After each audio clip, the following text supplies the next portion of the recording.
To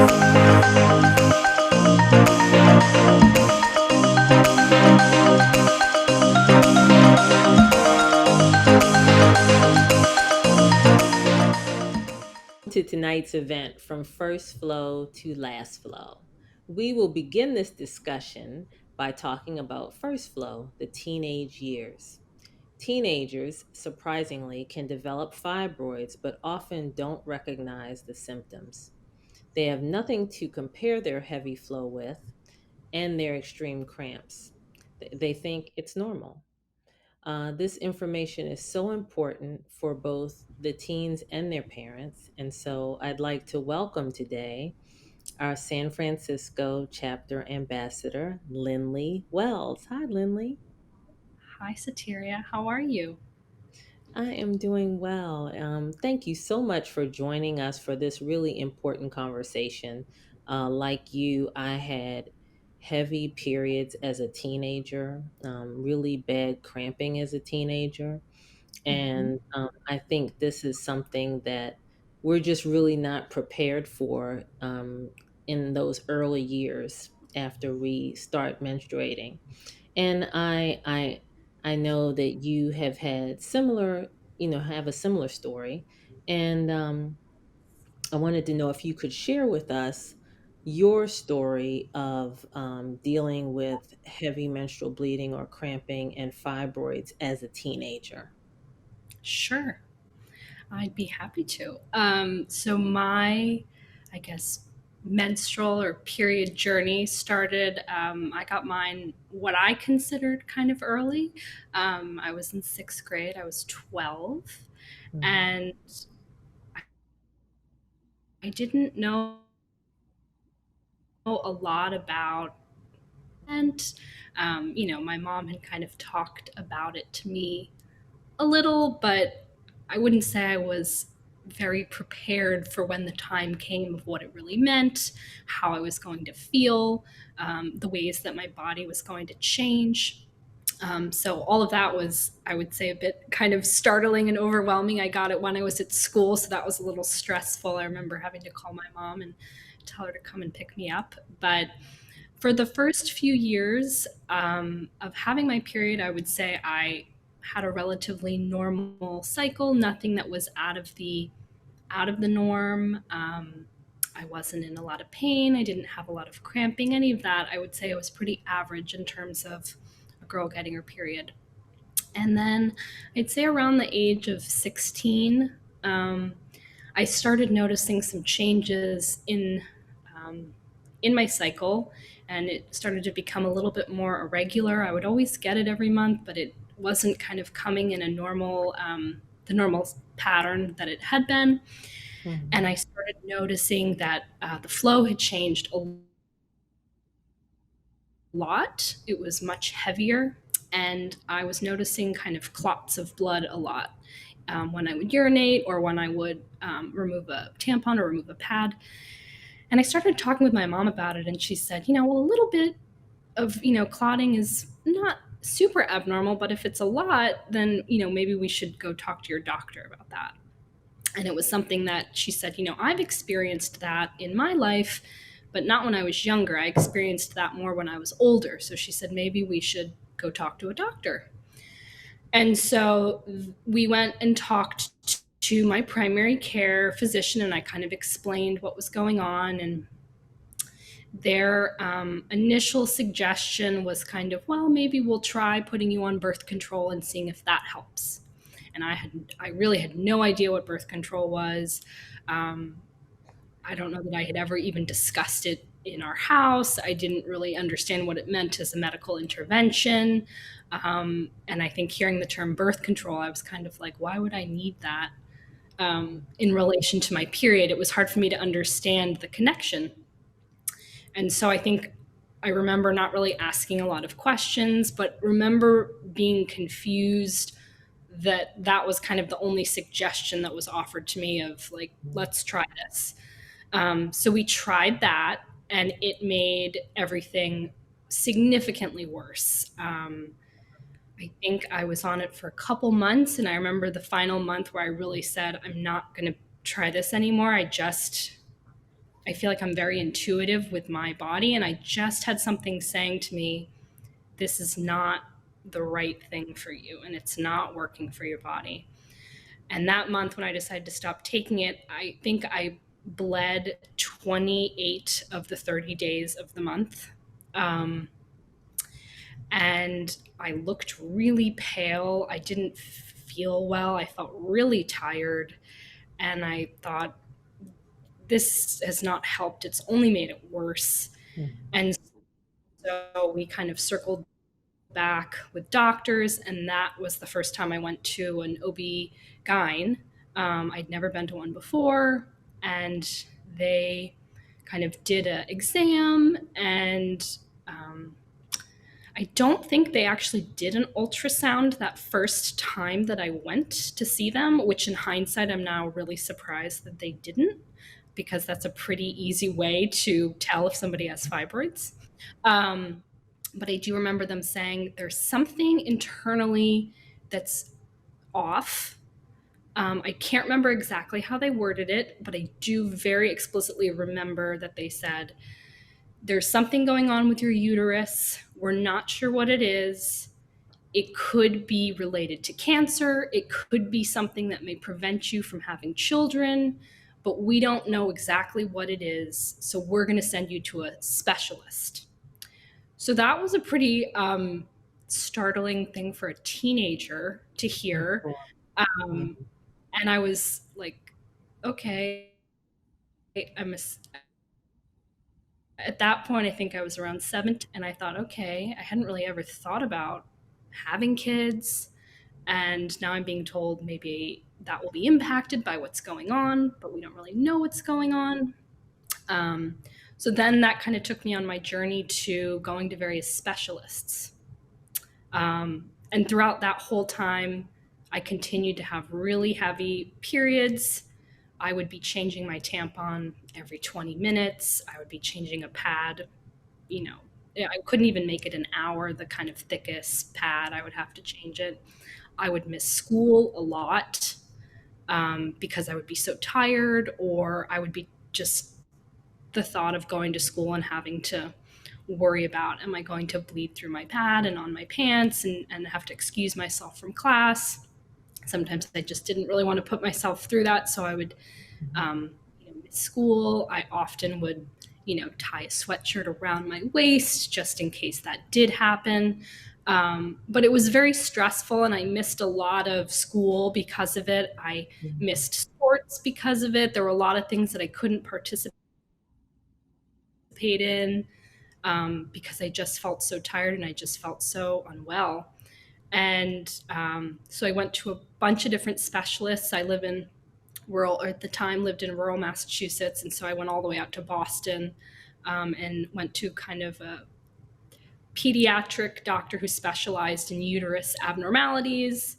Um, and then he finally sent me to a OB-GYN at Brigham and Women's, who finally, I think it took 4 doctors um, to really figure out, okay, you have fibroids, and that's kind of what's going on. And not only do you have fibroids, but they're really large. Wow. Um, and that's kind of, what we're dealing with here. And that was kind of stretched out probably almost around a year. And I know at some point in that journey, my dad started kind of going down the kind of Google search Mhm. route. He was the one who said, I think you might have fibroids, because a lot of what I'm reading really sounds like a lot of the things that you're describing.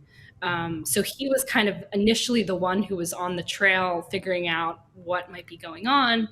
And then that was kind of confirmed Mhm. probably almost a year or so after with a doctor, Mhm. Boston. So that was kind of that's when kind of my flow changed, was when I guess the fibroids started growing, and I think they started growing at a pretty rapid pace, which is why the change kind of happened Mhm. pretty abruptly. It wasn't kind of a gradual change. It was kind of all of a sudden like, something's not quite, something feels off. So yeah, so that Wow. was kind of my first few years, my period. Lenny, which was that is difficult quite at a times. story. And thank you for sharing that. And as you were talking, I made a lot of notes because you brought up so many things that are really important for us in our community to be aware of on a personal level. You talked about knowing that something was different in your body. I think it's so important for us. We are really the experts in our bodies, and it's important to express when we know something is not typical for us. And Correct. that is sometimes sadly discredited, but I encourage everyone to just really trust your gut instincts and do exactly what Lindley did and ask for additional support or information. So I applaud you for, as a young person, being so persistent to for your care, and your dad too. Sometimes we need a champion to help us because sometimes it's challenging to make decisions and kind of navigate healthcare when we're not feeling well. So having a Sure. really trusted person help you to advocate is really, really special and sometimes much needed. So applause to dad for that. Um, Absolutely. Yeah, both my yeah, parents were, I was very lucky to have two parents who were very involved the first go around. wonderful. Um, and I think that's something that I wish I had understood better when I was younger because I kind of dealt with fibroids once when about Mhm. 12 years ago. And then I last year had a second surgery. And so I was a bit older and I had more ability to advocate for myself and also to um, meet with various doctors and decide for myself, is this doctor's approach helpful to me? Is this doctor's approach something that resonates with me? When I was younger, I think just the nature of I was younger, I'd never been through anything kind of serious medically, Mhm. so I wasn't comfortable really in a hospital environment or being around doctors and surgeons more than just going for an annual exam. So it was a very different experience for me. And I didn't really know what sort of questions one asked, anyways. And I think I also remember being like, well, they're doctors and they're medical authorities, so I'm not supposed to question that. And that's something I've definitely learned as I've gotten older is it is okay to question. It is okay to advocate for yourself or to bring someone along who's really good at that. So sometimes I'll go to doctor's appointments Mhm. with family members who aren't as that's not a strength of theirs, and then I can be the advocate for them, and I can also maybe take notes or remember things that they might not have absorbed. And that's something I would suggest to everybody that if you're going to an appointment and to bring somebody along, because a lot of times when you yourself are getting a diagnosis or information that's going to impact you, a lot of times the information doesn't all sink in and you kind of wish you'd had somebody else there to be another set of ears. So True. Yeah. parents were always very helpful in that way. And then kind of the second time around, I had kind of learned how to do that on my own. And I think that's just a really important skill set if it's something you have to really Mhm. use in a medical environment or to bring somebody along who's able and willing to do that. Those are fantastic recommendations, and I I was going to ask you, kind of what you would recommend, and I'm sure that our audience will find many takeaways in your comments. And I also, thinking back to you talking about you not getting an ultrasound and also about the stigmas around being afraid to speak up.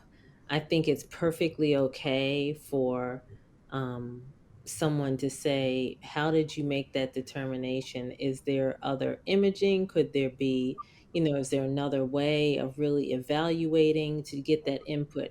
Not that you're subjecting yourself to any specific procedure, but you want to stay informed and you don't even have to remain with that particular physician. But I think it's always great to go on a fact finding mission and ask a Mhm. lot of questions and see what answers you get. And if you're not pleased with that answer that you receive or you don't feel comfortable, find another provider. And Exactly. I think that what you shared is going to be so helpful to so many people. When you said you lived in Massachusetts, the first thought that came to my mind was Brigham, And it's unfortunate that you had to see multiple providers there. There are many fibroid specialists at Brigham, whom we work with, and I'm just glad that you ultimately found care, that you ultimately received an ultrasound. Really, an MRI is the best way to assess the fibroids and their blood supply, but I know that sometimes that's cost prohibitive to people. And Right. think that you did tremendously well. Um, is there anything that you wish you had known prior to this experience that you had? A lot. There's a lot I wish I had known. I think because I've had now two surgeries to remove fibroids, I feel like the second go around, I obviously knew a lot more than I did the first time. And I'm sure if, hopefully, I don't have to do it a third time, but if I do, I'll know even more the third time. But definitely, I mean, I didn't even know what fibroids were. I didn't even know to ask to get an ultrasound. I didn't know that that was kind of something that having that sort of imaging would be helpful. Um, so just really basic information about fibroids. Um, I just had no understanding. I had no knowledge. I had no idea that it was even something that girls as young as I was at the time could get. You know, my mom said, "Oh yeah, your grandma had fibroids, but she didn't have them until she was like in her 50s and much later." And so I think there was kind of this surprise, at least for my family, of me getting them so young. Um, I think that was really startling to them. Of, oh, I didn't even know this was possible. Um, so yeah, I think I wish I had just known basic information about fibroids. I wish I had known about an organization like the Fibroid Foundation, somewhere where I could gain more of an understanding of what questions to ask or how to find a provider or what I could do to manage my pain until I got the surgery, what I could maybe do in terms of lifestyle or dietary interventions that might help in the interim. The first time around, I really didn't know much. The second time, I felt like I was much better equipped. Um, and I think you brought up a really great point about, if a provider doesn't resonate with you or doesn't feel like the right fit. That's another thing that I just want to kind of second. That is, um, I had to work really hard the second time around to work with a provider that I knew I wanted to work with. Being in rural Massachusetts, there's not as many doctors that have kind of specialties. They're a little bit more generalized, and they also don't have the same kind of high tech knowledge that is used in kind of city hospitals. And so it was very complicated with my insurance company. It took actually over a year for my insurance to approve going out of network to work with a doctor who specializes in only fibroids. Um, and I just knew, I said, I really want to do it with this doctor. Um, they had the technology at the hospital he practices at to make it less invasive of a surgery, since it was my second surgery. Um, and I had a really great OB-GYN who really pushed for that. She said, I will write it in a way to the insurance company that ensures that they understand we don't have the technology in our area to serve your needs, and we really don't want you to have we want you to recover as fast as possible, and if we do the surgery here, my suspicion is that your recovery will be much longer. So I would really say to people, as much as you can, gather as much information, talk to as many doctors as you can, reach out to the Fibroid Foundation for guidance and help, to really find a doctor who's the right fit for you, because it makes all the difference when you go into surgery knowing that they're aligned with what you want as the patient, and that they really have your best interest at heart, and that that's something that they are, specializing in or focusing in, and they really understand fibroids. So um, that's what I would say to what I wish I had known. Yeah. And I'm still Thank you learning. so. I'm always learning. Yeah, we're all always learning. But what you just shared is helping not only the patient community, but hopefully the providers listening as well, because it's helping the patients to know what to look out for, what to ask, because I think it's really important for us to look out for one another as a community and share information across generations. And I think it's important for the providers to know the voids that exist, in terms of access to care, in terms of insurance barriers, which is all health equity. And I appreciate you highlighting that too. And to our community, if anything in Lindley's story resonates with you or with someone you care about, please do reach out to us to find out how you can get the information that you need to care for yourself. Because there are answers out there. And I think, Lindley, you'll agree that, when you find out that you're not the only one, at least I know that's how I felt.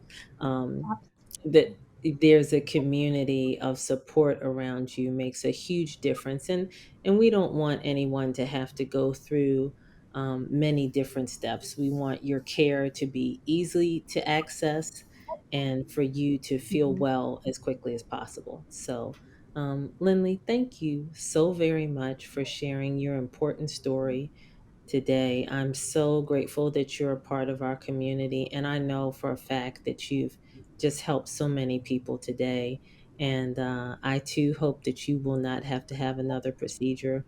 And we will do everything we can to help you to achieve that goal. So thank you again. Thank Thank you very much, Sateria. I appreciate it, and I'm happy to be here. And I think if I can help one person, then it was all worth it. I wish that I had, had a place to turn to when I first found out I had fibroids. And I know that if I had known about, this foundation and this community, it would have made it a very different experience for me. So my hope is that this helps, even if it's just one person, it will have been all worth it. My hope as well. Thank you so much. You're welcome.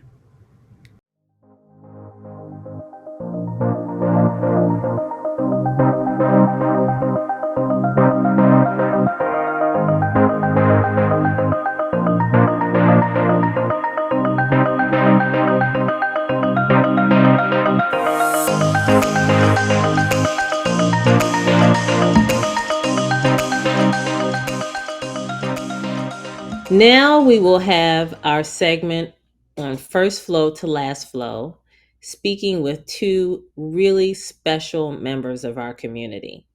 A memory many of us have is the day we started our period. We may have had some knowledge about what was happening to our bodies, but we had no idea of how this journey would affect our lives. I know I didn't. As teenagers, very few of us faced a fibroid diagnosis like Lindley did. Thankfully, teenage fibroids are rare. However, we did face challenges and uncertainties. We are going to continue the conversation about teenage menses with two special panelists. Dr. Linda Bradley, internationally recognized gynecologic surgeon and vice chair of Cleveland Clinic's Women's Health Institute, and Melissa Berton, co founder and executive director of the PAD Project. Thank you both for joining me to discuss this important topic. Welcome. So I'll start with Melissa. Melissa, could you tell us a little bit about the origins of the PAD project? I think our listeners will find it incredibly interesting and inspiring. Thanks so much. And first of all, thank you so much for having me here. I'm honored to be here with both of you. I am not a medical doctor. I am a high school English teacher who began to learn in 2013 about this thing that we call now period poverty, which is the lack of access to knowledge about your reproductive biology, about your period, and the lack of access to clean and safe toilets, to period products to manage your period. At that time, my students and I just a whole world opened up for us where we just were ashamed that we had never considered that having access to period products is actually a great privilege. We were determined to do something. We work with a sister organization in northern India called Action India, and they were looking to get a sanitary pad making machine for their village in northern India that would employ women and make hygienic, low cost pads. We were determined also, being a school from Hollywood, California, to make a documentary film. 7 years later, lo and behold, that film got made and we were able to win the Oscar. Here he is, Mr. Oscar. And I know that's a long explanation, but behind the film, we, at the same time that we made the film, we created a nonprofit, the PAD Project, which works to end period stigma and empower women and girls and all menstruators worldwide. Absolutely mind blowing. I mean, it's just so interesting the journeys that life takes us on. Yeah. And so I'm going to jump to Dr. Bradley. Dr. Bradley, you know that I just think the world of you. You have contributed so much knowledge to me individually and on the medical advisory board of the Fibroid Foundation. And uh, I feel that your expertise is just so unique and so on point every time you speak. Would you share with our listeners a little bit about what you do at Cleveland Clinic? Thank you so much. Well, again, thank you for inviting me to this dynamic and robust program. I'm interested in learning more about the PAD project. And but what I do, I am a gynecologist in Cleveland at the Cleveland Clinic, where my main area of interest is in uh, looking at evaluating, offering women a great workup, comprehensive workup for abnormal uterine bleeding, and then options if we find things like uterine fibroids to treat that bleeding, if we find issues with polycystic ovarian syndrome, endometrial polyps, infertility issues, to at least help identify a patient's problem and refer them to the right caregiver at our hospital. So I am considered a minimally invasive GYN surgeon, a strong interest in diagnostic testing like ultrasound, like saline infusion sonogram, like office hysteroscopy, and trying to find the most minimally invasive way to improve really what is often period problems, from heavy flow to clotting to pain, to difficulty conceiving. Just basically looking at the reproductive and even post reproductive life that women may have when they're suffering period problems. And so I think this is a great segue with both speakers tonight, sort of looking at what we can do, what we need to know, what we should not be ashamed to talk about. Because as women, most of us will experience 400 to 500 periods in our lifetime. So we've got to get to know our body, to get to know what's normal, what's not normal, how to get the help, how to be your own advocate. So I'm happy to be here. Um, what I do is my passion, and I really do enjoy helping women. Oh, thank you both so much for those wonderful, just incredible overviews. And Dr. Bradley, only could have hoped to have um, been cared for by someone of your caliber as a teenager. And I know that there are many young people, women and menstruators, who are listening to this recording and their parents. And I'm curious to know how what do you say to your patients who are early in their menstruation journey, to kind of level set but yet inspire and just give them what I know you're so great at, which is a level of comfort that they will be cared for? Well, I think now there's more talk, just as our speaker has said, the stigma should not be there. Hiding pads and products and asking your dad or your boyfriend or your husband to buy pads, it should be a thing of the past. Um, and so, what do I tell my patients? I always say get to know their body. I'm really into journaling, and now young women have apps that allow them to keep record of their period know what your normal period's like or what your period is like. How does it become different? Is the color different? Is the duration different? Is the amount different? Is it impacting your day-to-day life, whether you are in sports, whether you have hobbies, are you missing school? So basically get to know yourself. What is your what is your pattern of bleeding? We all hear that a normal period is every 28 days, but the reality it could be every 21 days to 35 days. A normal flow could be 3 days to 7 days. So kind of knowing what's normal, and my normal may be a little bit different than yours when I was younger. And I think the really big key takeaway is that periods should not impact what you're doing: travel, sports, going to school, hobbies, becoming sick, having to stay home. So it might be a nuisance, but it should not be something that's really altering your day to day quality of life. And for me, um, what we have sometimes is an overlap. You're absolutely right, Sateria. The issue with fibroids becomes runs in families, I should say. And so sometimes moms and grandmothers and aunties have normalized, quote, heavy menstrual bleeding or painful menstrual bleeding. And what today's young women, adolescents, teenagers in their 20s and 30s have is a whole different group of doctors and technology to further study abnormalities in menstruation. So while we want to get impact from our moms and older women in our lives or family, there may be some minor nuances that young girls need to know.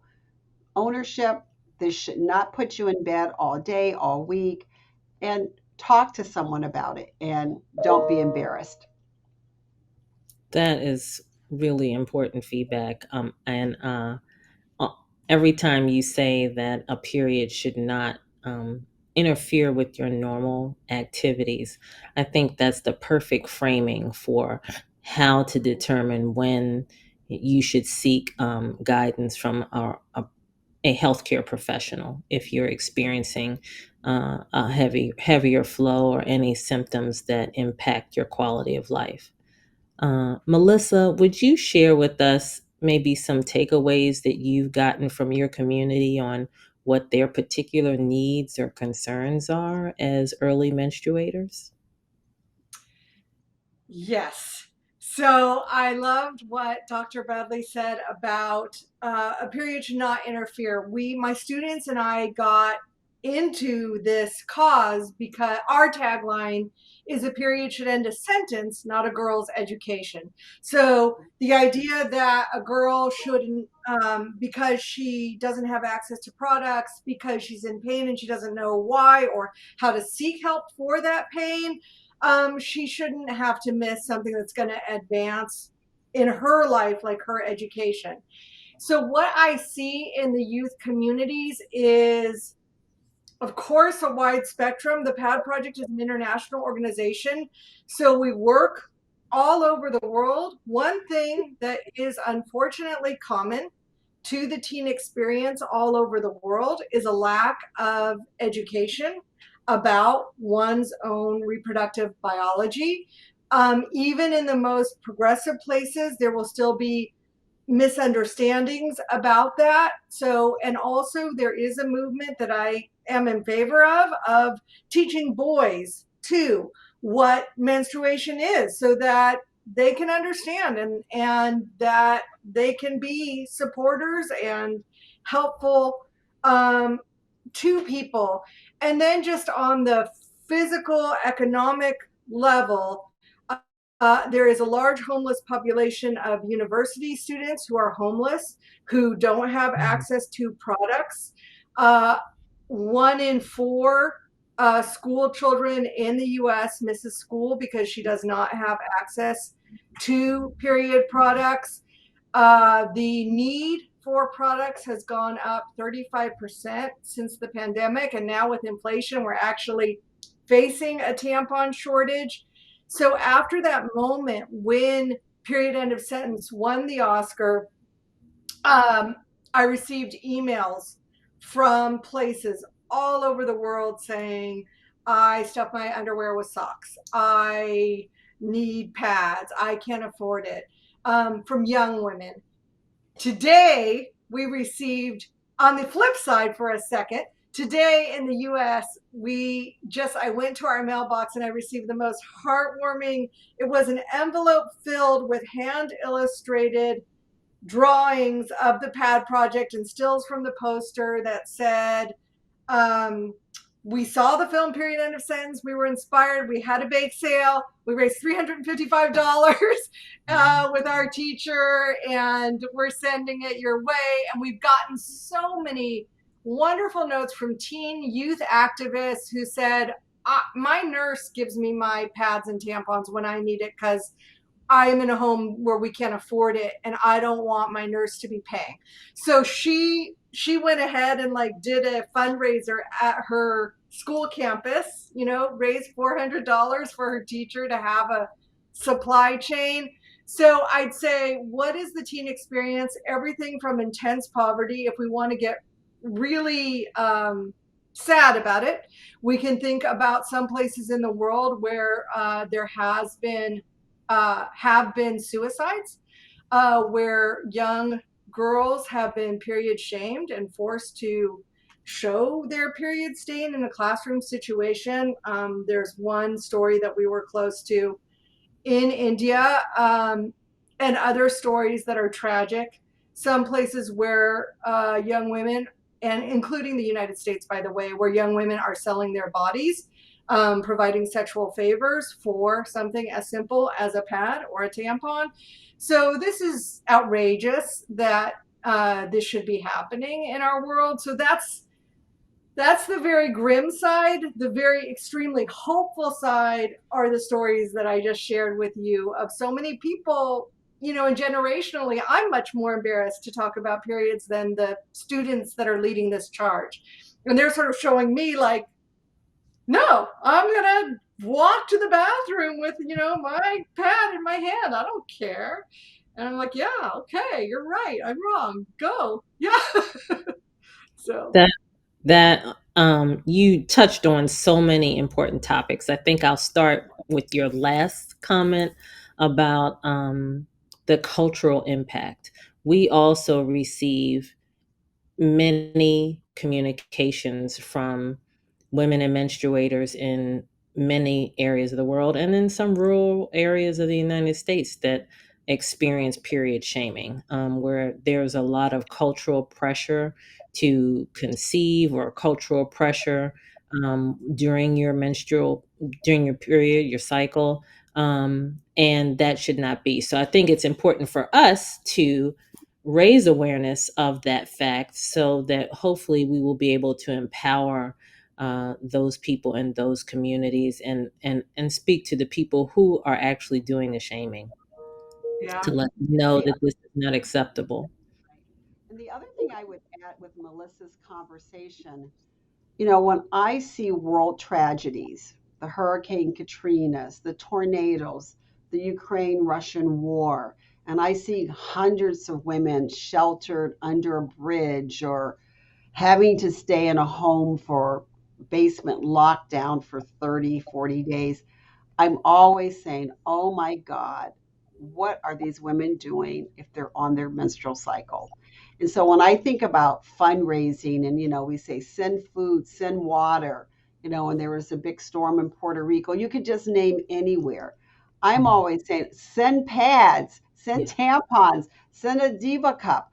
I mean, no, seriously, I mean, send diapers if you have kids. I mean, the food and water, I think, always get to where it needs to go. But I do think, earmarking the periods, and I just cannot imagine it, again, for fibroid bleeding and the way that women describe their bleeding. The other day, I'd never heard of this, but a patient says, oh my God, I feel like I'm having an avalanche to come out of me. And just like a dam opens with just, these are women with real menstrual problems, but even the hygiene, the smell, how do you keep yourself clean?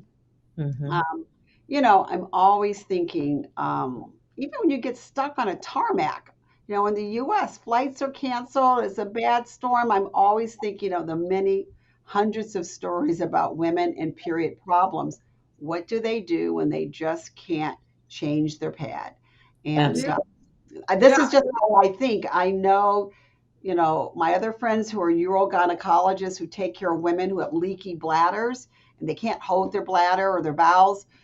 Those group of doctors, we all are thinking about different things. Oh my God, what would you do? So, Absolutely. It's so important. I mean, even I experienced being on an airplane flying to California, and due to turbulence, I couldn't get up and I had a gush. And by the time the flight landed, I was just a complete mess. I mean, you could smell the blood yes. through the cabin as I was waiting to deplane. And uh, I think about those people in war-torn regions as well. We actually sent products to the Ukraine via the Global Empowerment Mission, but there are areas like the Congo that you can't get into. There are no mechanisms to Right. develop menstrual care products to these areas. Somalia, which I'm still, and I mention those in case someone would like to reach out to us with ideas, because um, we love to try to,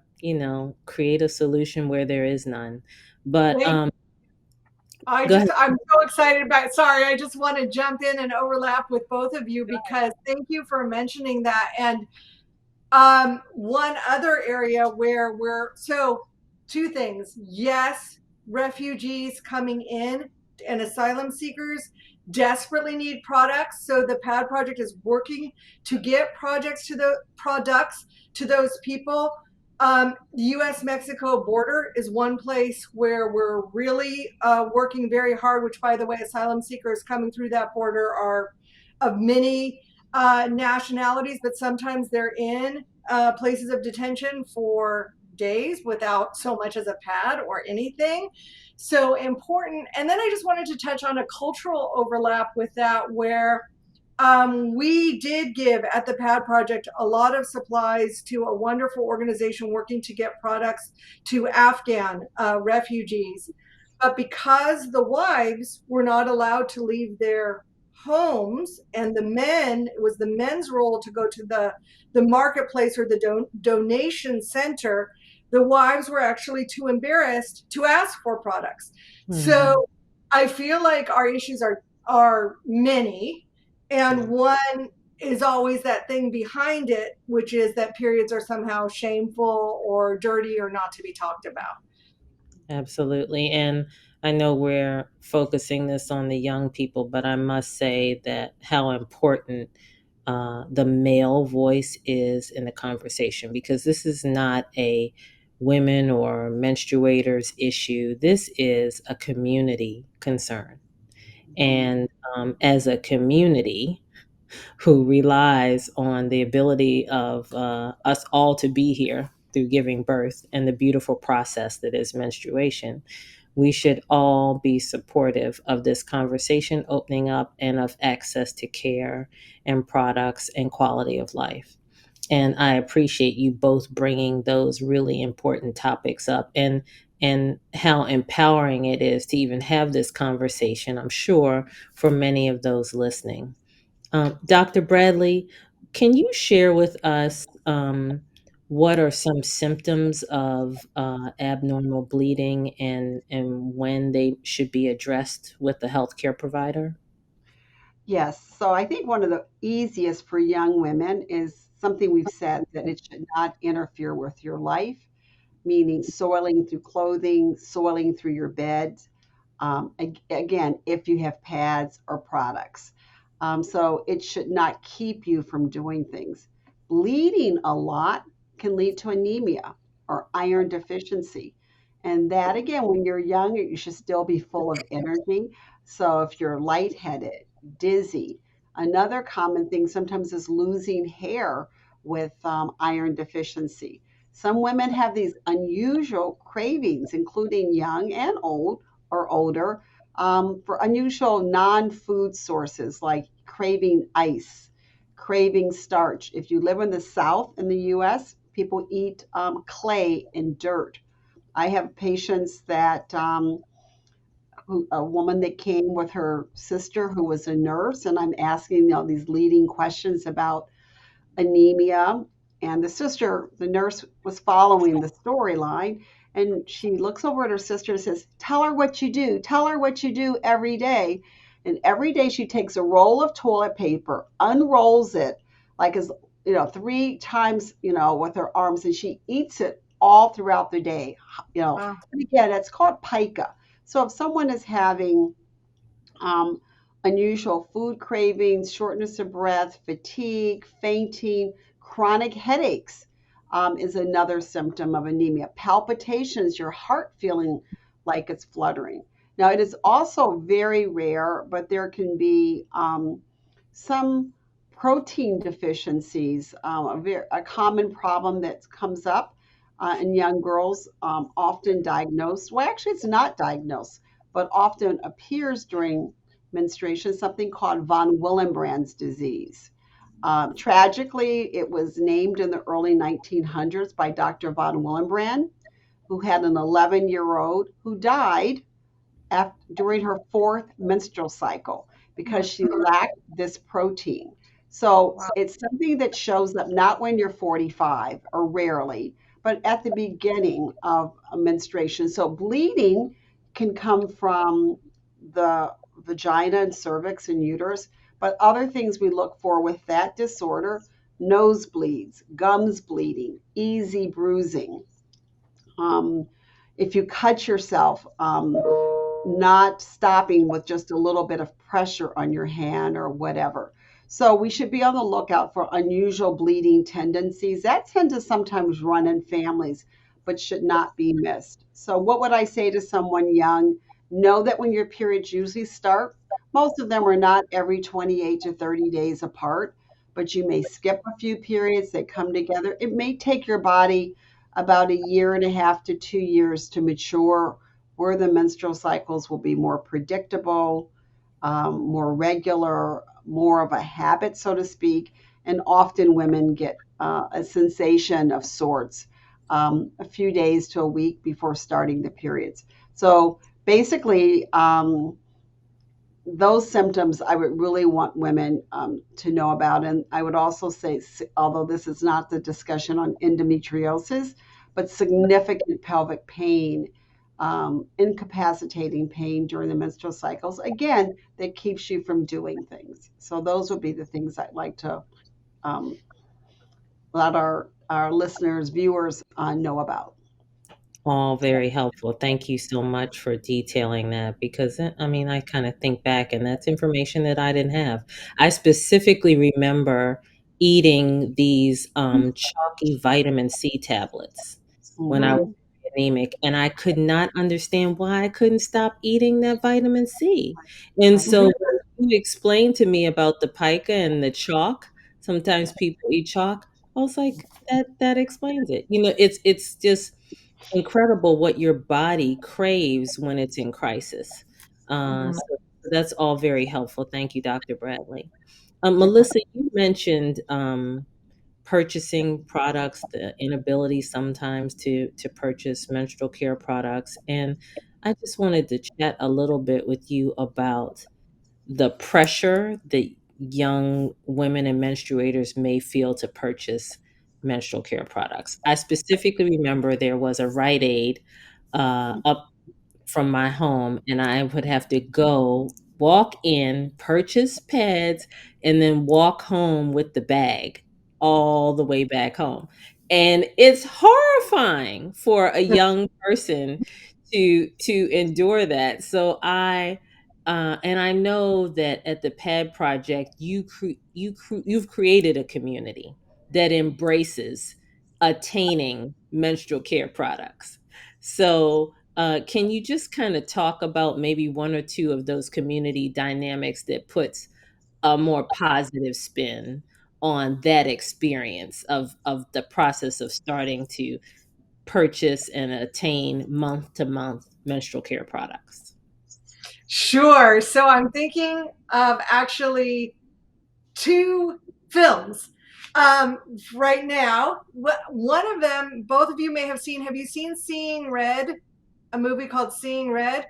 Okay, you're nodding. You've seen it. So this is a film that came out from Pixar, and there's a young girl experiencing her first period, and the sort of metaphor for it is this animated red panda that comes out.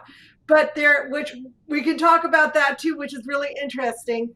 But there's one scene where this 13-year-old is horrified because she's sitting in her algebra class or whatever with a bunch of other students, and her mother, comes in the outside the window with like all these products, and the 13-year-old is so embarrassed. And I think we want to move away from that idea that it is so shameful and embarrassing. And we're very proud of the PAD project. We recently came out with another film that is now on the film festival circuit called Long Line of Ladies.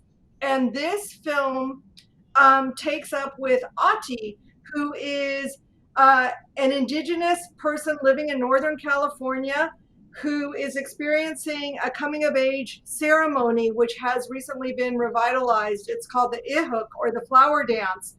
And it is inspiring to see an entire community of people, men, women, older, younger, come together to watch her go off into the woods as she goes through her own learning, understanding, and comes back as a person of greater power in her community.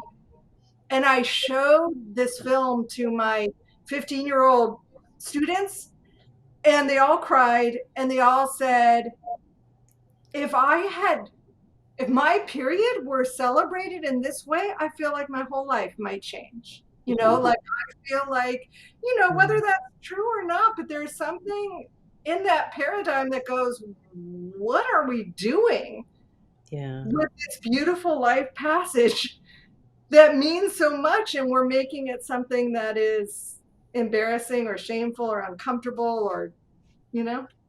We need to put that on loop, and I would love to be able to put it on our website, Melissa, because you're absolutely right. I, to the extent that we can embrace that ceremony and that experience, and move away from um, it, the feelings that make you feel the exact opposite, that you Yeah. may, kind of ostracize you from society and make you feel separate and odd. We don't want that. We want the beautiful side of it. And And, if I could add something for please. personal, I'm a mother of a daughter, and I'll just tell my period story from my perspective. Again, we talk about periods and blood.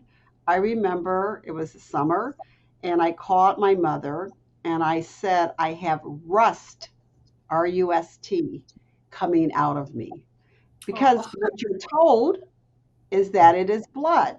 It didn't look like blood the first time that Yeah. week. It was just like I just looked at it like rust. So, and then when I had my own daughter, here I've prepared her. We had the period book, and I came home and we bought the little pads. And she's going to be so humiliated if she knows I'm telling this story, but I'll tell it anyhow. But I come home and she says, Mom, come here, come here. It doesn't look like the book. It doesn't look like the book. Well, back in the day, they had a pad. What color was on the pad? Blue. It was a blue stain, not red. Maybe today's period books have the red on the pad. But she, again, I'm thinking, here I'm the mother, doctor, gynecologist, OBGYN, and my daughter is even confused. It doesn't look like the book. It doesn't look like the book. And again, we should, if blood is red, it should be in the books as red. The kids, we would read the book, prepare from this from age 9, and it was blue. And so part of me is like, oh, come on, have some common sense. But, for me, I said it was rust, not knowing what the heck was coming out of me. It did not look like blood, even though your mother uses the word blood. So I mentioned that. And one other quick thing I forgot to say, women should not have to carry a knapsack full of pads and products for bleeding so much. I mean, you should be able to have something discreet, few pads a day or Tampax. But women who are having problems are carrying satchels, backpacks worth of Mhm. products because they have to be protected from have protection or hygiene products. And so, again, if you're just carrying a lot, spending an awful lot of money for products, that's not normal either. I couldn't agree more. Thank you for sharing that. And I'm going to end our lovely conversation. I don't want to end it, but I will ask Dr. Bradley, how can patients learn to advocate for themselves, or young women and menstruators, how can they learn to be their own advocate? I think this is a recurring question that is not only for young people, but for everyone who needs to just really embrace speaking up for their own health care and well being. Well, I think when we advocate for ourselves, whether it's getting our first job, talking with a teacher that you disagree with, a grade that you've gotten, or why you didn't make the play or make the team, it's just another way of speaking up and speaking out. So practice makes perfect. And so I think it's good for women to sometimes write down what they're thinking, come to your doctor with a list of things, ask the Mhm. doctor to please listen to, I have 5 concerns today. Tell your story, make it clear, understand what's been going on, be descriptive. I have periods that last 20 days.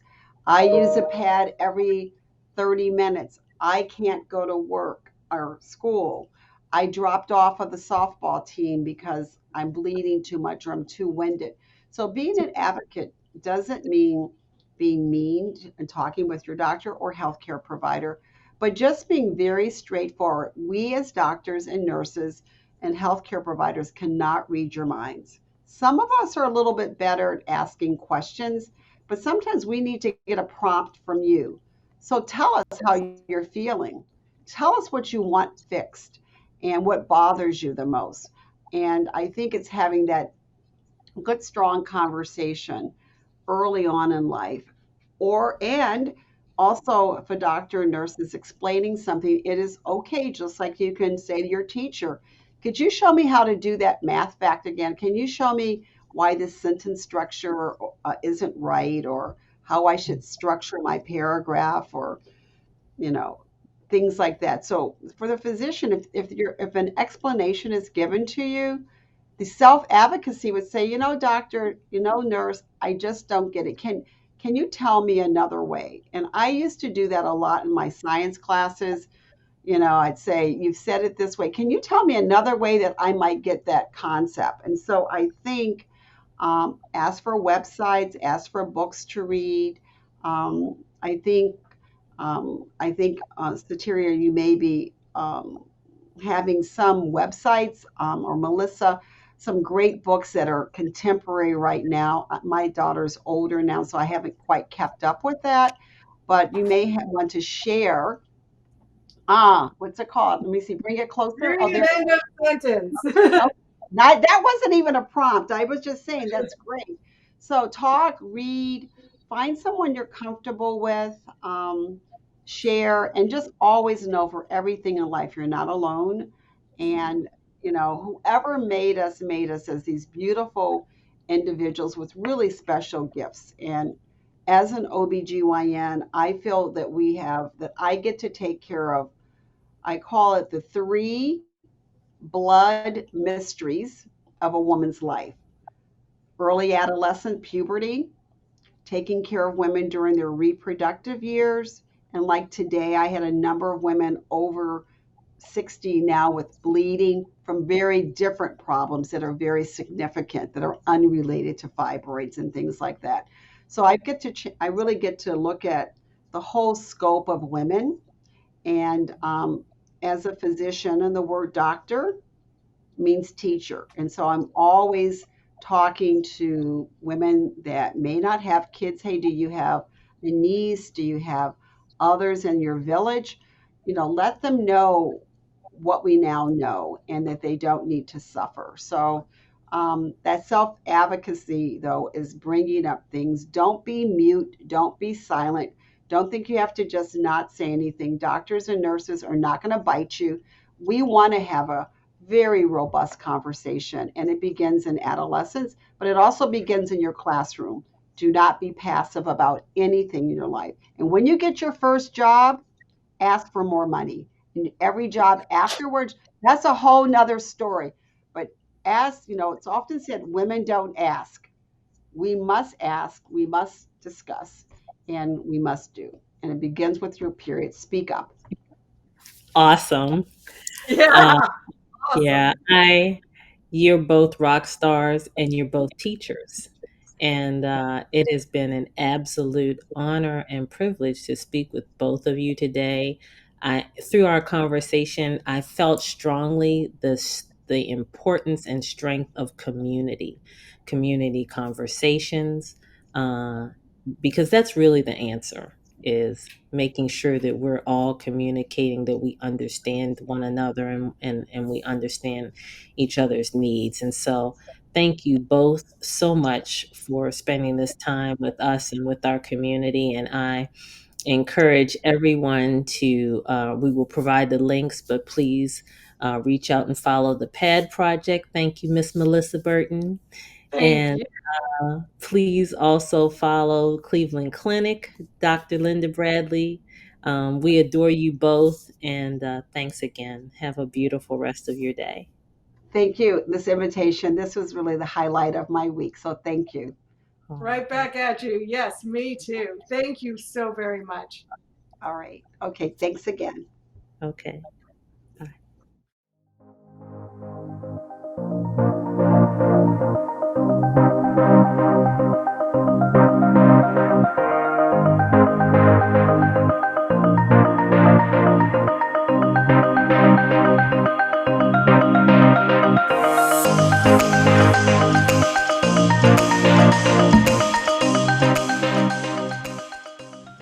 For our final segment of First Flow to Last Flow, we'll be discussing menopause. Starting our first period is the first natural step in our menstrual journey. Menopause is a phase of life that we often experience for the longest period of time, but it is a topic that is not always framed in the best light. There are many symptoms that can be indicators of menopause. Fibroids don't always shrink at menopause, and it's important to know how to thrive during reproductive years and beyond. So, how do we cope with this? In this segment, we will be offering some real solutions to manage menopause.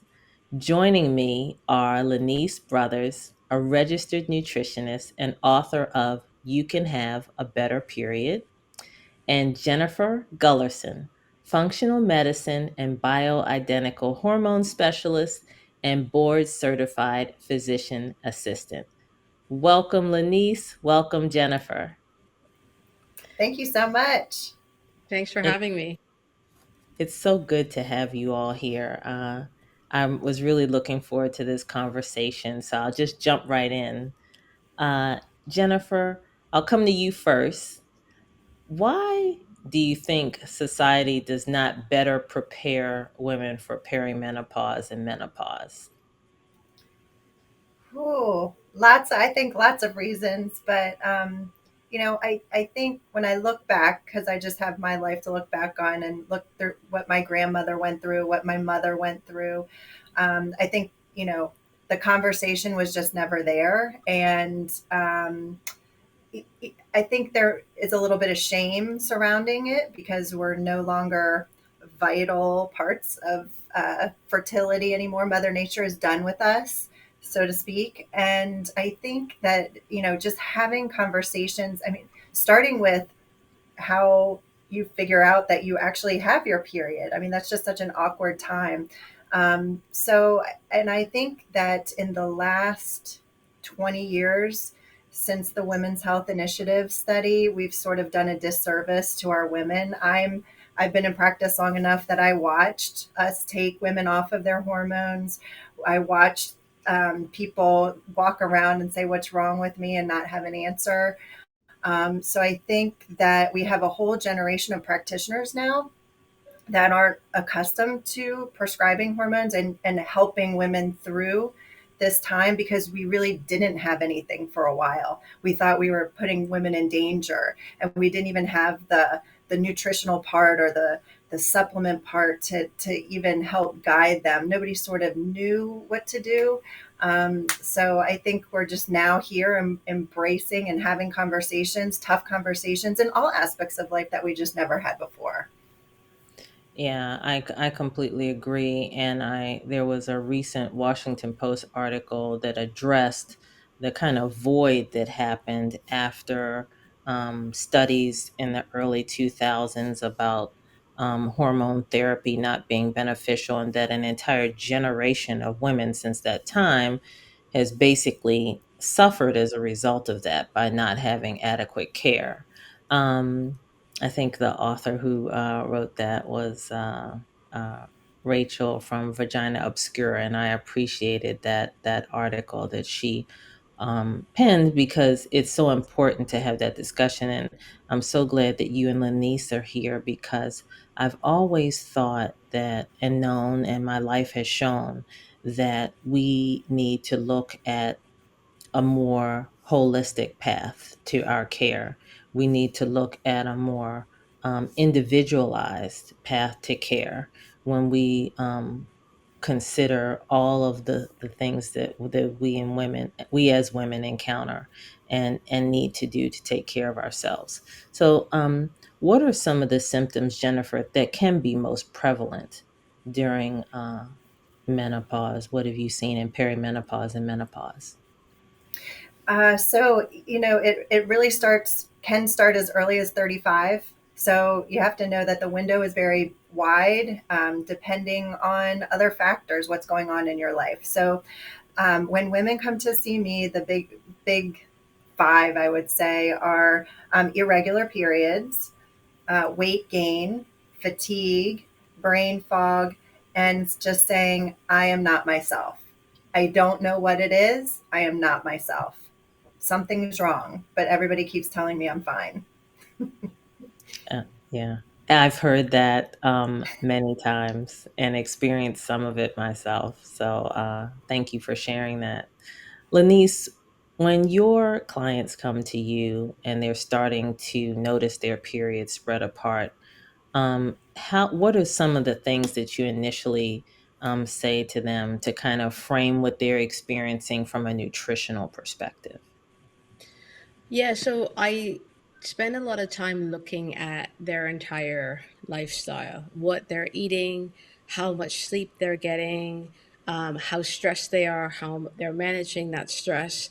And then within that, so we look how often they're eating, what are they adding in, what have they taken out that they actually need to add back in. Because what's really important to remember is that one the big changes that we make during perimenopause is, it's just to kind of back up a little bit. It's the better you manage your period and your menstrual health the early in life, the better set up you'll be for a better perimenopause and a better menopause. And when we know better, we can do better. So during those perimenopausal years, we kind of have to say, is this perimenopause? Or is it something like, is this a thyroid issue? Because, stress is an epidemic and we are addicted to stress, and stress has such a toxic effect on our thyroids. And so you kind of have to see, well, is there a thyroid issue that we need to address first? Because perimenopause will come, it's inevitable. But what do we need to address first? And then from a nutritional perspective, we do things to address any kind of hormone imbalances that we might see. So, firstly, we do things like add in foods with vitamin C or maybe a nice vitamin C supplement, because we know that if there is high levels of stress, that's really taxing the adrenals. and adrenals are where we make cortisol, which is our primary stress hormone. But it also sets us up because the adrenals are where we make estrone, which is the primary form of estrogen, during menopause. And I think it's really important just to kind of say that there's this misunderstanding that we just stop making hormones during menopause, and that couldn't be further from the truth. And it's just that we make less of the major sex hormones like estradiol, that is important during our menstrual years, but then we make estrone, which is important during our menopausal years. So, really looking at those nutritional foundations, making sure there's enough of the anti inflammatory foods that will support the immune system, reduce cortisol levels, reduce inflammation, making sure you're starting to get in, where appropriate, phytoestrogen foods to give that additional level of support. So your body has all of these different estrogen receptors. What are we doing to kind of add that very, very gentle support through something like a flaxseed, which is a very powerful, has a very powerful form of phytoestrogen. So there's a lot that can be done nutritionally that can support those perimenopausal years. And of course, really looking at how the person is eating. So are they on a low carbohydrate diet? Are they eating a keto diet? Because that in itself might be causing deficiencies that need to be addressed and might be having a negative effect on that very important hormone balance that we need in order to go into menopause feeling great. And I think that what you're sharing is probably new information to a lot of people who maybe um, are used to watching people suffer through symptoms. And I appreciate you providing that, framing it firstly, and also providing some great options to kind of view your particular experience and take some active steps to help yourself to feel better. And I also like the British pronunciation, so you don't have to Yeah. correct them. I like those. Um, so Jennifer, I'll come to you as well. When your patients first come to you, what are some of the ways in which you work with them to help address their symptoms? So I love what you said about the stress. I always say there's 5 things we need to work around. We need to know what you're eating, how you're sleeping, what your stress is, what are your relationships, and what's the last thing? Oh, exercise. Yes, movement. So those are the things that I say this is going to sound really elementary. This is going to sound very basic, but those are the pillars on which your whole life stands for. So if one of those is way out of whack, then it's really going to affect the other things. So firstly, I once had a friend tell me this, and I'm like, why have I not really thought about food this way? She said, how could something we put in our mouths 3, 4, 5 times a day not affect us? And it's so true. If you're putting junk in, you're going to get junk out. But it's also been said the hardest thing to do is you could change somebody's religion faster than you can change somebody's diet. But working with patients on, like, what are you eating? How are you eating? Are you doing a fasting? Are you doing intermittent fasting? Are you doing keto? What do those foods look like? But then also sleep. We have a huge reset, a reboot. My older people watching might understand we used to defrag our computer. Well, every once in a while, you have to take this thing and you have to turn it off and turn it back on because it gets all junky. Well, we do that every night. And if you're waiting up until 11, 12 o'clock because you're on reading your Kindle or you're on TikTok or whatever, and you're not getting your sleep, that's going to back up all the things that are happening in your gut, and then the gut, how it interacts with the food that you're eating. And then, yes, stress. I can't stress that enough. Adrenals, super important. And I, I feel sometimes patients come in and say, oh, I just need my estrogen, my progesterone, my testosterone, and I'm fine. that could hold you for a little while, but you have to address, trauma, depression. Again, why are you not sleeping? What's your family life? What are your relationships like? Are you now, you used to commute, but now you're stuck at home? Are you helping take caring of an aging patient or a parent? So all of those things they don't realize. They just know that that's their life, and now their body is just not adapting well. But yes, adrenals. I look at adrenals. I look at thyroid, and I look at all your sex hormones as sort of a stool. And if one of those legs is going to fall off, the other two are going to either pick up for a while, or you're just going to fall off your stool. So I do a long intake of symptoms. I listen to their prenatal history, if they have any of that from mom and dad. Tell them the prenatal history. Youth, where did you grow up? How was your environment? What were your periods like? How old were you when they started? Did you ever miss school? I go through that whole history, and then every little notch along the way. Oh, I was diagnosed with this when I was 20. Oh, and I had a child here, and I got divorced here, and I got remarried. All of those things sort of set you up for where you are now.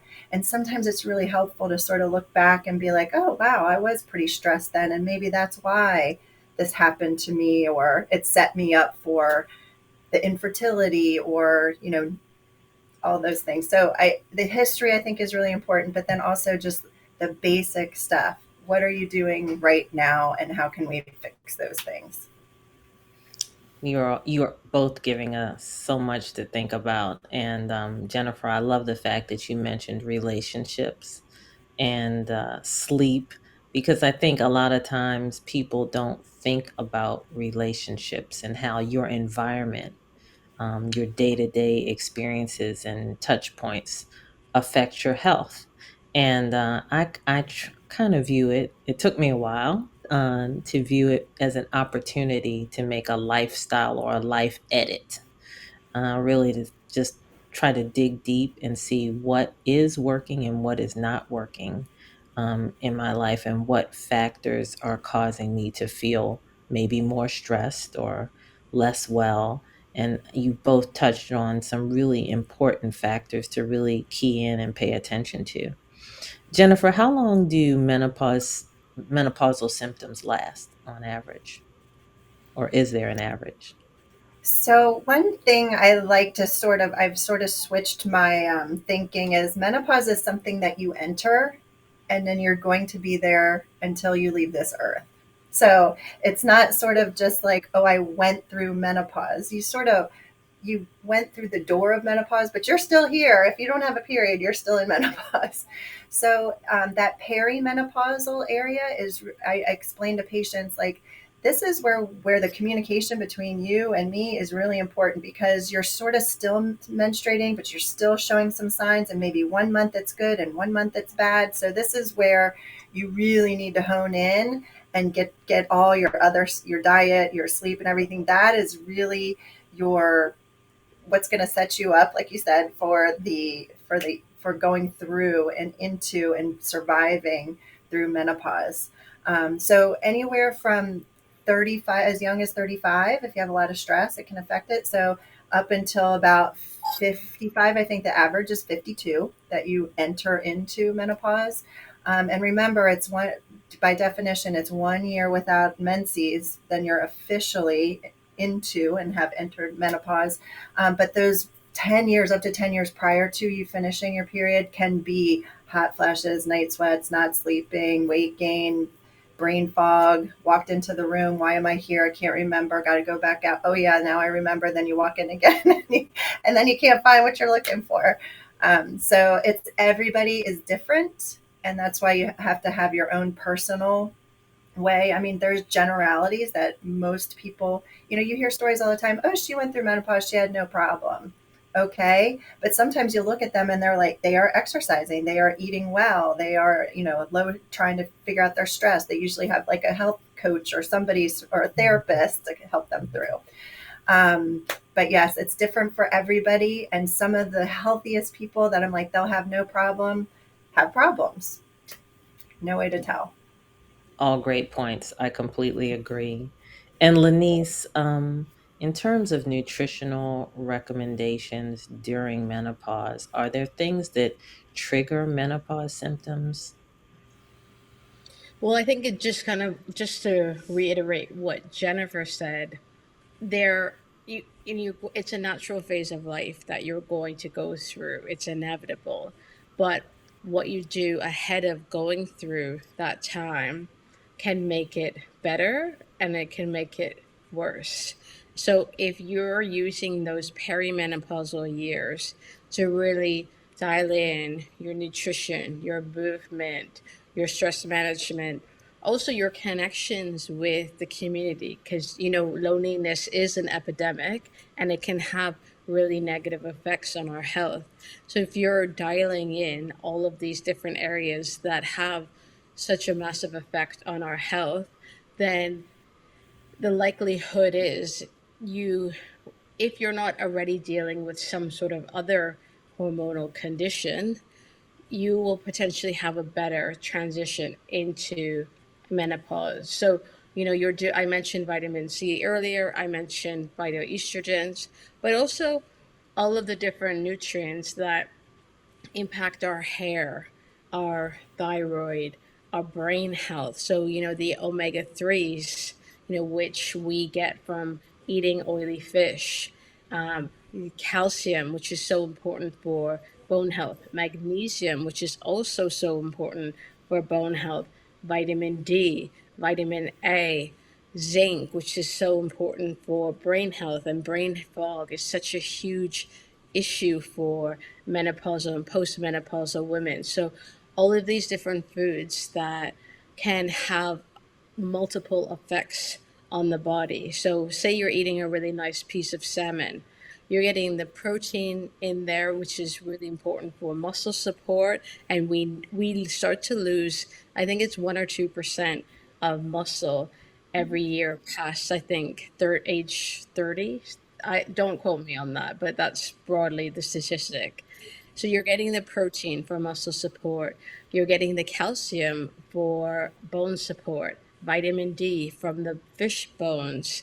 So all of these, the omega 3s, which is so important for skin health, hair health, and brain health. So all of these different foods are not just for one benefit, they have multiple benefits. And if you think about, you have 3 opportunities every day to eat a big meal, and make changes, make benefits for your health. That's 21 opportunities every single week you have to add in foods that will make a difference. So it's not about saying, I'm just going to stop eating this food, or I'm going to go on this sort of diet. It's about taking it meal by meal, and knowing that what you put in your body, even if you are already menopausal, will make a massive difference to how you feel.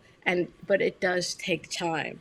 And this is the kind of big message that I think a lot of us need to take on board, because we love instant gratification, but these changes do take time.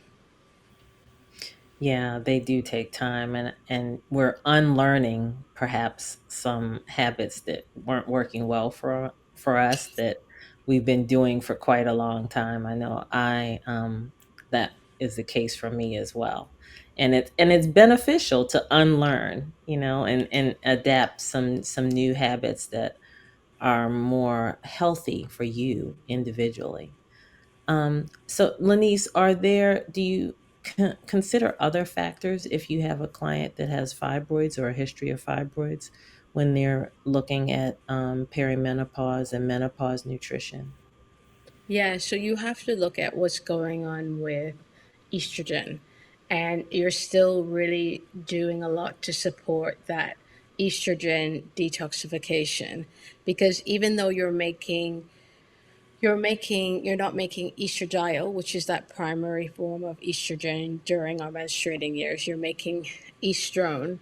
You have to look at the way that the body is breaking down these forms of this primary form, the estrone, during menopause. And we also have to look at what we're putting on our bodies. So the body looks at these as xenoestrogens. So synthetic forms of estrogen that mimic the natural estrogen that we make in the body. And so, if we think about the balance that we're trying to achieve with our hormones and sex hormones like testosterone, like estrone during our menopausal years, the when we add on these xenoestrogens, we're affecting that balance. So really having a look at the products that you use, your skincare, your makeup, your hair care, and also what you clean your house with. What do you clean your clothes with? Are you using room fresheners like Febreze? So we breathe those in and they have to go somewhere. And our body is treating those like a synthetic form of estrogen, and that affects the balance in our body and can affect fibroids because we know fibroids, estrogen is the fuel for fibroids. So that is a big consideration in menopausal years with fibroids. That's all incredibly I helpful. So, yeah, our I go ahead, absolutely Jennifer. agree. And I love that you brought up putting things on your body because our skin absorbs and is the biggest organ. And I think that the women in the perimenopause, menopausal time frame are maybe a little bit more susceptible to those xenoestrogens only because their receptors, their estrogen receptors are like, can I get some? Can I get some? So they're open and they're not occupied by your endogenous estrogens that you're making. So they're ready to take anything. So if you're putting those smelly things in your, that we put in our car, or you just got your carpets redone in your house and it's off gassing, or people say, oh, don't use plastic and don't heat it up in the microwave. Well, they just sort of don't know why, but that's one of the reasons. Or don't touch your receipt, that BPA. And why do we not have canned goods with BPA in it? Why is that so bad? It's because those receptors, if it fits in there, it might be all cockeyed and stuff. It might be not be exactly, but if it fits in there, it's going to stimulate that receptor. And even though it's not the estrogen that it's supposed to be in there, it's something, so it goes with it. Some of those areas of estrogens, external estrogens, are things that I had never considered, like the receipts. Oh my goodness! But I'm so thankful that you shared that, and thank you for mentioning the plastic bottles and plastics in general, because our life is surrounded by those, and that's something that we definitely need to be cognizant of. Jennifer, can you talk a little bit about bioidentical hormones and how those fit into this phase of life and how they can be incredibly helpful? Absolutely. So bioidenticals, there are some commercially available on the market, and then I usually will get some compounded as well. They are made to be identical chemically to what your ovaries produce. So I typically do a combination of creams, patches. It's again, this is very individualized, so it's not one size fits all. And I think one of the things to remember is that when we're replacing hormones at later in life, we are not doing it at the level that we did to do, say, like preventing pregnancy, like uh, the pill or IUD and things like that. When we're replacing them later in life, it's at a very lower dose, and they are more natural. That chemically they look identical to what we make versus the synthetics, the pill, Prempro, things that we're sort of used to.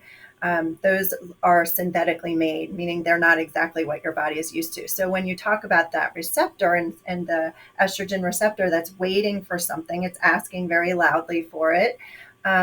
If you put something in it that isn't identical to what it's exactly meant for, you can have some problems. So that's where the fear comes in. Some of the studies that were, again, done, like you said, in the late 90s, early 2000s. But we now have an opportunity to look back 20 years and say, we probably wasn't as bad as we thought it was going to be. And perhaps the bioidenticals are going to be a little bit safer because they aren't synthetic. So your bioidenticals. So that's just sort of the differentiation between those two. And I think it's, for me, I replace not only the hormone part of it, but then I take into consideration the adrenals and the cortisol production, and also how you break down your estrogens.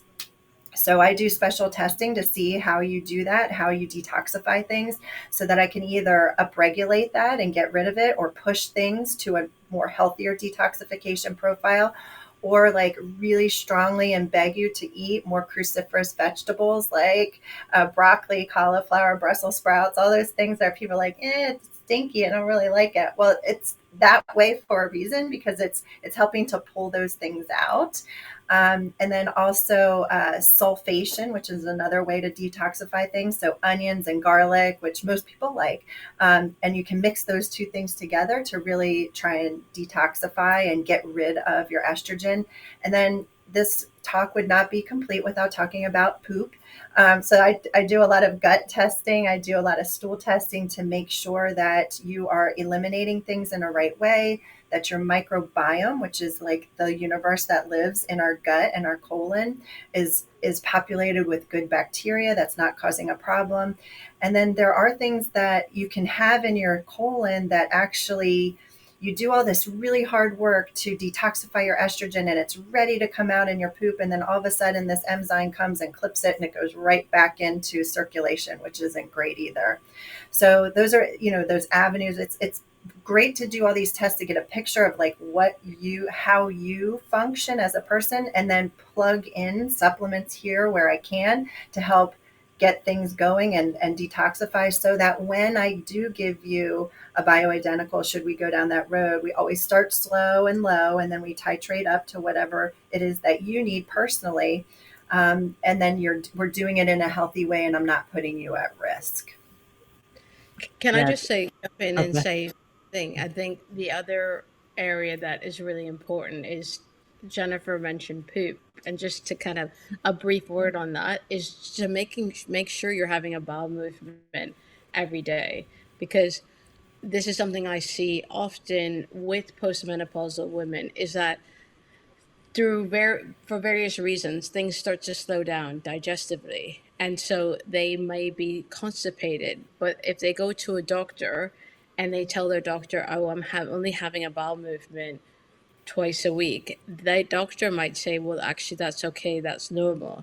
But it isn't. We want to be going at least once, if not twice or three times a day, because that's all of these hormones, endogenous, exogenous hormones. We need to get rid of them, what our bodies use. And that's one of the routes that we get rid of them, through our bowel movements, through our urine, through our sweat. So a daily bowel movement, a daily sweat, and urinating regularly is so, so powerful for balancing hormones. That's so true. Gut health is incredibly important and is definitely an indicator of overall body health. So I'm glad that you brought that up. Your feedback today has just been fantastic, and I know that our viewers are really appreciative for your insights today. And how can they find you? Jennifer, would you share how our viewers can find you? So I have a physical brick and mortar office, and we're in Rockville, Maryland, right off of Montrose Road. And you can all my Instagram and stuff is just my name, so you can find me through there. I have a website that talks a little bit about hormones, and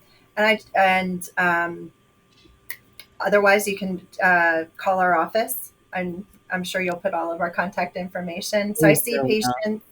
Yep, I see patients in the office, and I do Zoom consultations. The only difference is that I don't get to like touch and feel and listen to you, and but I'm happy to help anyone, because I just think that I was so fortunate to just fall into this line of work out of sort of necessity, but I think that it's really, really important. And every day it's so nice to hear somebody say, my life was changed for the better, or somebody's listening to me, or wow, I didn't understand why broccoli was so important. Well, thank you for sharing that. And thank you for being here. And Lanice, how can our listeners find you? Yeah, so my website is www.eatlovemove.com. You can find me on Instagram, Facebook, TikTok at Eat Love Move. And then you can also purchase my book, which is called You Can Have a Better Period.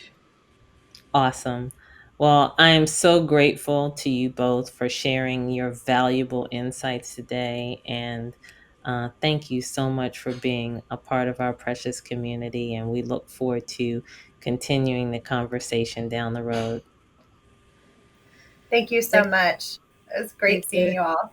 This has been an enlightening journey through menstruation, beginning with our early years and ending with menopause. Thank you, Lindley, for sharing your story about dealing with fibroids as a teenager. Also, thank you, Dr. Bradley and Melissa Berton, for sharing your expertise on the early years of menses. Thank you also to Jennifer Gularson and Lanice Brothers for sharing wonderful insights into managing our life and health during menopause. I am sure that our viewers were taking a lot of notes. Also, a special thank you to our platinum sponsor, AbbVie, and our gold sponsor, Myovant Sciences and Pfizer. Your support allows us to provide this informative programming. And thank you to everyone who's joined us today. We hope you'll join us again next Thursday, July 21st at 7 p.m. Eastern Time for the State of Women's Health, Health Equity. And lastly, if you would like to support the Fibroid Foundation, you may do so through our donation button below. Your gift matters in our grassroots work to help women suffering with fibroids and heavy menstrual bleeding. Together, we are making a difference. Be well.